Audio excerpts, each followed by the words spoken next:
Trevor here with Cardboard Cave, and we're going to unbox my Nintendo Switch 2. You do not need another system unboxing. I know you do not need that. I bet a billion people have already unboxed this thing with much higher production values than me, but hey, this is the first new Nintendo system I've bought in 8 years, which is probably the case for a lot of people. So, although that's not entirely true, I did get the Switch OLED, but that was just a different version of the same system. It's the first actual brand new Nintendo hardware in 8 years. So yeah, of course I'm going to unbox it.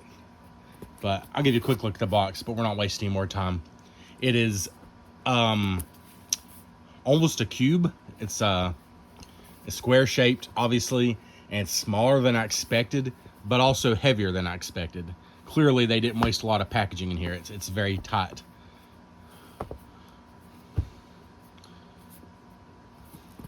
And as far as I can tell, it's just the same box, whether you get the $450 base model or the $499 that includes Mario Kart World. Just a sticker. That's all that is a sticker. So, all right, we got our just a single round sticker here. See if we can peel it off cleanly.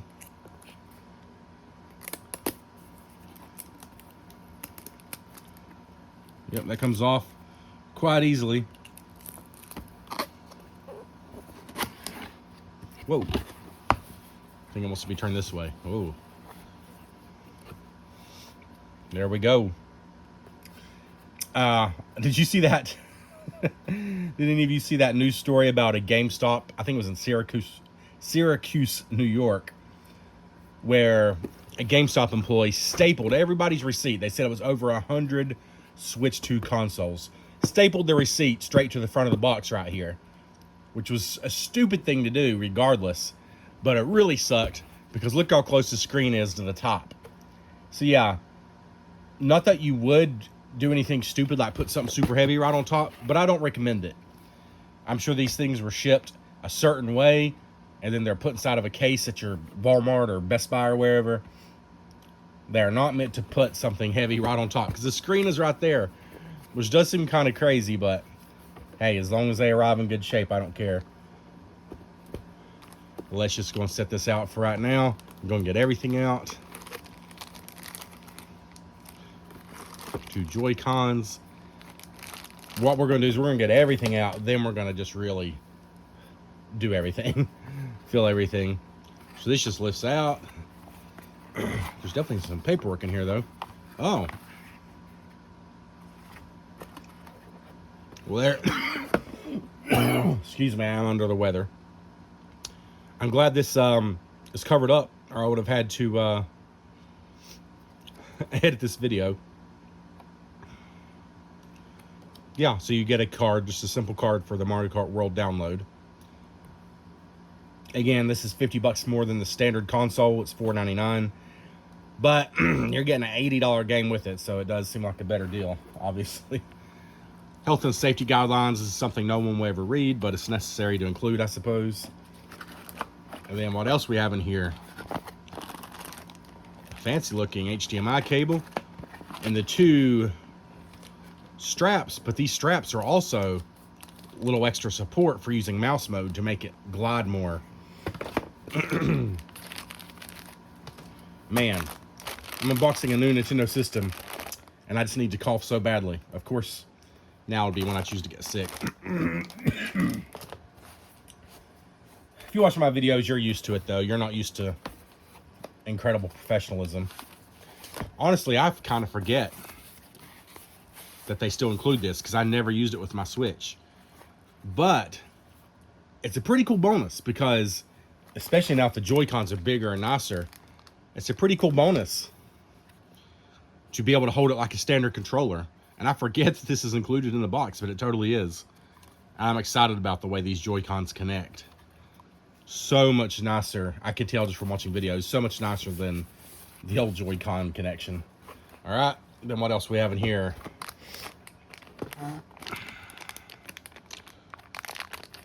What is that? Just a USB-C for the power. It's the same as the Switch. I don't think you can use the same power brick because I know the Switch 2 is, the dock is a beefier thing. I don't know. Don't quote me on that. But I do know it comes with its own power brick. And it's a beefy boy. Not like they used to be. Do you remember how huge power bricks used to be? Gosh, especially the Xbox. I think it was the original Xbox and the 360 and maybe even the Xbox One. I can't remember about that one.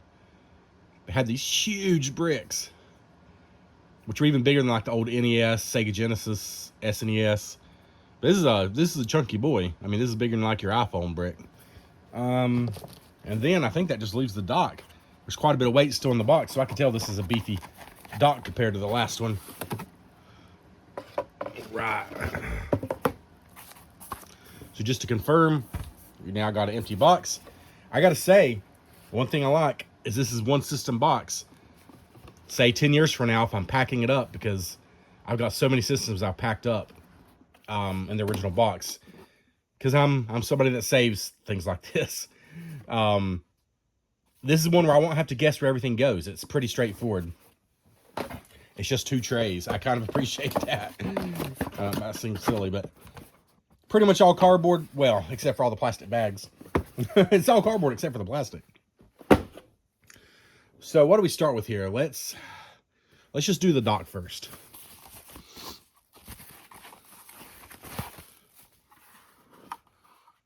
Nice and sleek with a matte finish.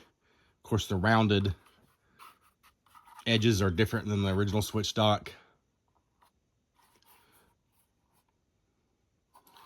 I believe it has 2 fans in here, is what I've heard. There's definitely at least 1 fan. Let's see. 2 USB connectors on the side here. And ventilation on the bottom, because it is slightly raised with these feet. And then this, how's this pull off? Just pull off? Yeah, it just pulls off. And then inside we have AC adapter, HDMI out, and LAN. If you need to hardwire your internet. So you'll put the power AC adapter in there to power the dock. And HDMI and the LAN port. And then it'll conceal it all nicely.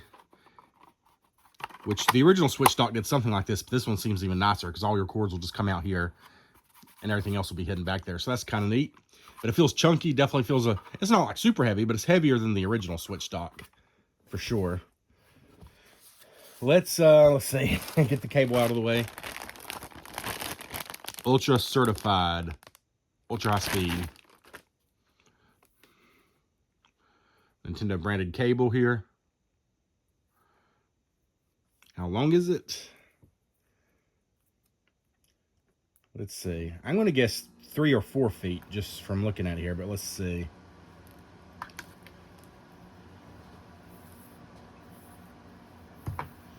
It's pretty long. I can't even get it all on camera.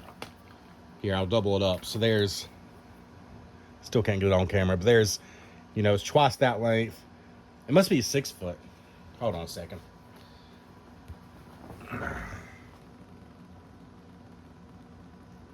It's either 5, it might be a 5 foot, 5 or 6 foot. Because I'm basically 6 foot tall, but I think if I stretched it out, it's almost as tall as me. But I think it might be a 5 footer. Either way, it's plenty long for most people, but not like absurdly long. The power adapter is right here.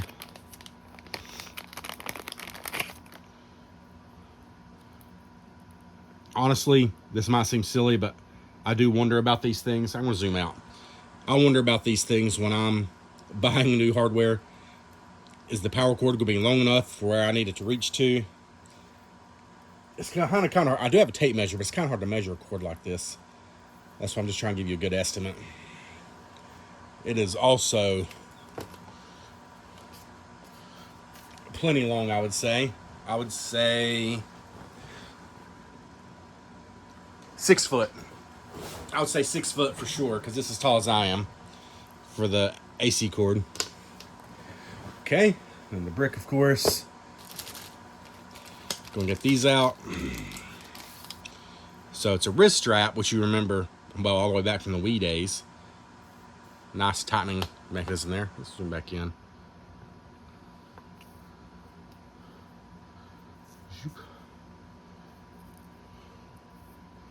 But yeah, it's just got like little feet on it and attaches. I believe this is basically just for making it glide more easily for mouse mode. And it's not necessary for mouse mode, but if you're going to use mouse mode a lot, I think it makes sense to put these on there. Let's just go and open one of these up.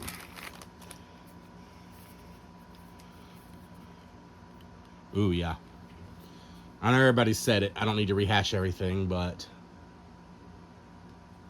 there's no doubt the stick feels better than the old Joy-Cons. I mean, the Pro controller for Switch 2 is still going to be the ultimate way to go, and I do have one of those. I just haven't picked it up from Best Buy yet. But this definitely feels better than the original Joy-Con. And don't worry, we got a Switch OLED here. We're going to compare.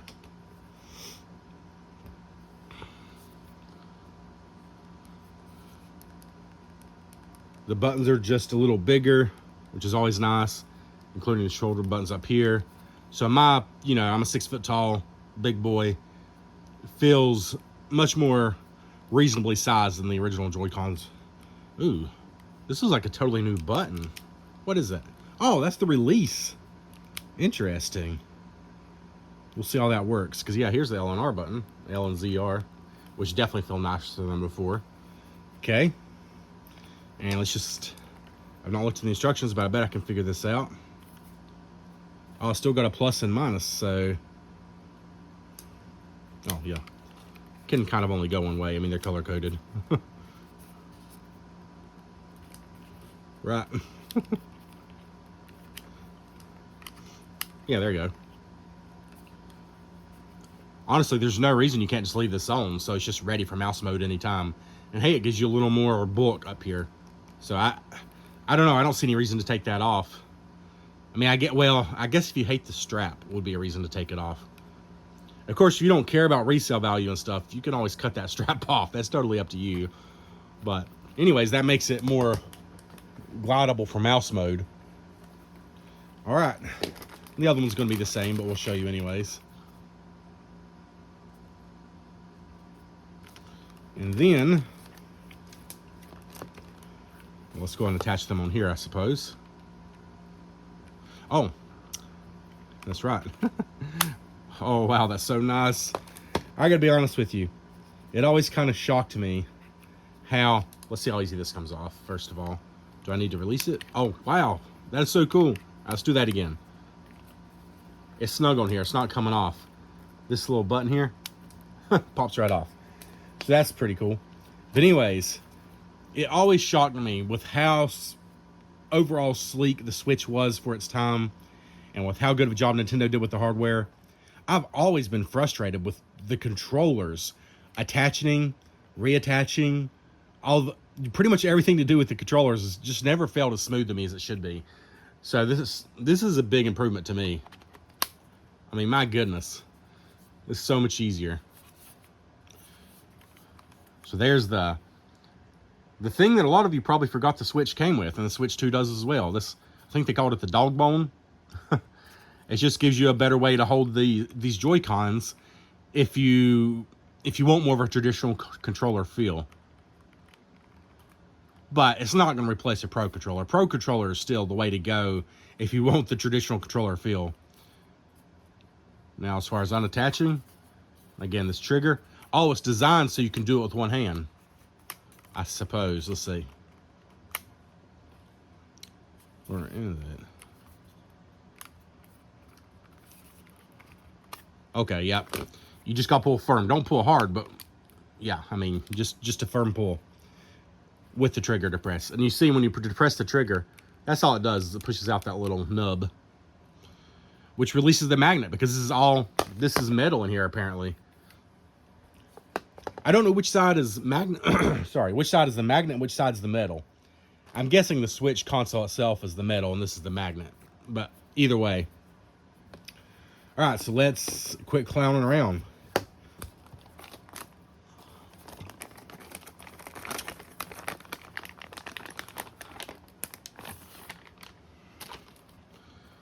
There she is, a beautiful screen.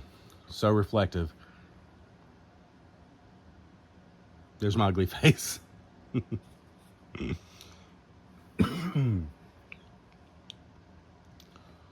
Got a lot of ventilation. Excuse me. A lot of ventilation up top. Power and volume over here, I think, is the same as the Switch. There's for charging. There's a headphone port. Game card slot. Oh, that is a little nicer than Switch. I mean, it's similar, but the game card slot is a little nicer, I would say.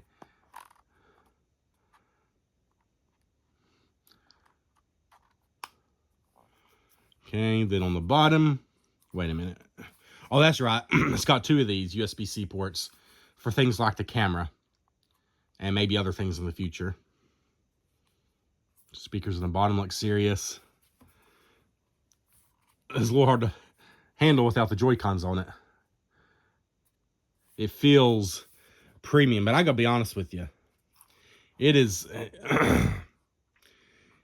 I'm trying not to act overhyped, although I'm very excited for this thing. But I am genuinely impressed that this chunk right here can play games like Cyberpunk 2077 Ultimate Edition. And from every video I've seen, it looks not on par with the PS4, which is what people were saying originally, but on par with the Series S. You know, a chunky system. The Series S is a little powerhouse. It's really good for the price. Well, it went up in price recently, but for $300, it was really good for the price, for sure.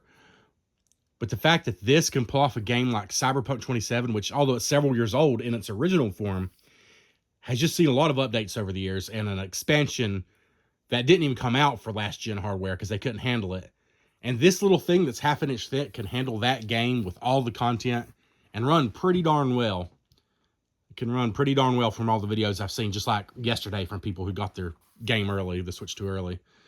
Yeah, that amazes me. I mean, it's certainly heavier than the Switch, and the screen's certainly bigger, but it's still, when you compare it to other home consoles, it's tiny. I mean, how do they... I don't know. It's pretty impressive. And despite everything that's been said about the price, it's pretty impressive for $450. If you don't get Mario Kart with it, that's the price. It's pretty impressive for $450 to have a portable system that powerful that can run a game like that with this big of a screen and a powered dock for playing at home, and obviously controllers included. Yeah, I don't know. I think it stings. It hurts. I know I certainly am having to sell some things, get rid of some things to pay for this, because I just, you know, it's a lot of money right now. But when you look at what you get, I can't help but be fairly pleased without having even turned it on. Speaking of,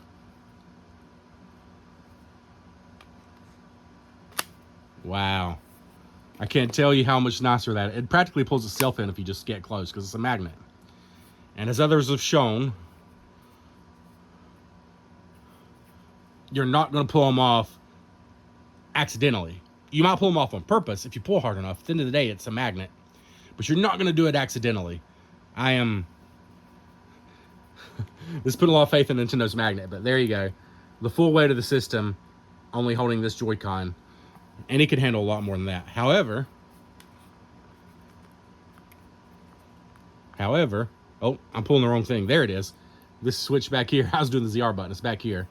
Which is nice, because I don't think you'll accidentally hit it. I'm not saying it's never going to happen, but it's not like where your finger naturally goes. Your finger goes here or here. It doesn't go back here. But pulls off easily and goes on even easier.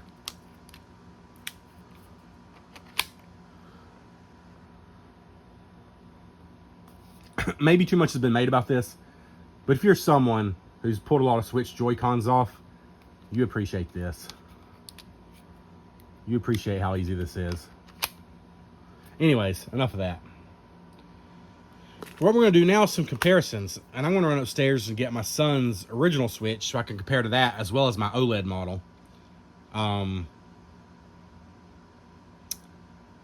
know what? Let's just compare to the OLED model. That's what a lot of you have now. So here it is right here.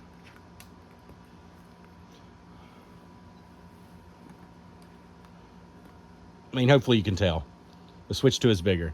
I mean, the OLED model had an impressive screen that was certainly bigger than the original Switch. Just know if you have an original Switch, the difference is even greater than this. Let's compare a Joy-Con now.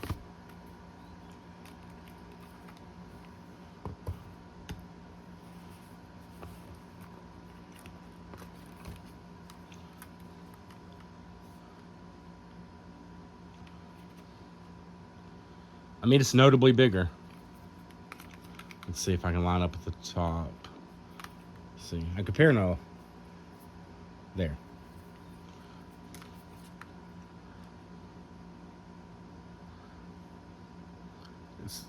It's a pretty notable difference. So here's how this one looks in my hand. And here's how the same right side of one looks in my hand. So yeah, definitely a difference. Then as far as just the screen, and again, this is the OLED model, which had, I think, what was it, a 6.9 inch or 7 inch compared to like a 6.2 for the original Switch. So I'm trying to pull it off. I'm trying to pull it off like the Switch 2. But you gotta push the button in the back to slide up, which isn't that bad. But then sometimes getting all lined up and stuff, it's not the end of the world. But there's times it got frustrating. It's so much more elegant now. As far as the screens, and again, this is the OLED, which is a bigger screen than the original Switch, and you can still see the difference is substantial. All right, I think we're going to stop right there for now, because this has been unboxing everything you get, but we'll be doing more videos of actually using the thing. But for now, I'm well pleased. Everything everybody said is true. It feels sturdy. It feels right. Everything is bigger, and I'm just excited to give it a go.